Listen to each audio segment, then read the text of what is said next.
Hi, how's it going? Welcome back to another video from Nuclear Insiders. Today we're talking about Oklo Natural Reactor in Gabon, West Africa. So it's kind of crazy. This is a natural nuclear reactor similar to the ones that we have nowadays, but instead is 2 billion years old.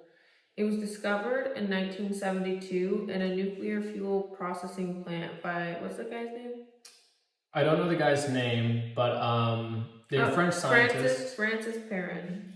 Francis Perrin. They got a sample from Gabon, Africa, the French scientists, and they took it and they realized that the uranium-235 content was unusually low compared to typical uranium ore. And that suggested that fission had occurred naturally, which is not supposed to usually happen. And when we say unusually low, the typical natural U-235 content is 0.72, and the content of this was 0.717. So it is a slight variation off, but it makes a huge difference. And you may be wondering, how does this work? How could there be a natural nuclear reaction in a natural nuclear reactor? Well, the reactor operated because the concentration of uranium-235 at the time was actually a lot higher than it is today, around about 3%. In this specific area, they had a huge mass of U-235, which is not common at all to begin with, especially back then, to have such a high load in one spot.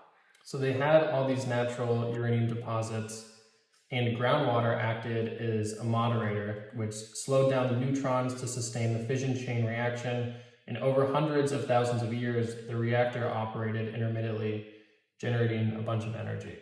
And experts nowadays think that there might be other reactors that did exist back then.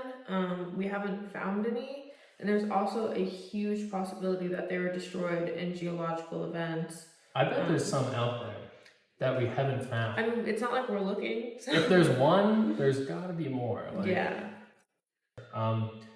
But the Oklo reactor, I think it offers valuable insights into nuclear waste and management.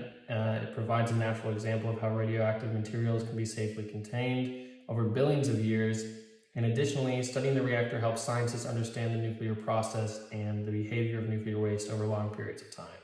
That was just a little video about Oklo, the natural reactor. If you guys have any questions or concerns or comments, leave them down below. We'll be sure to get back to you guys, and we'll see you guys very soon for another episode.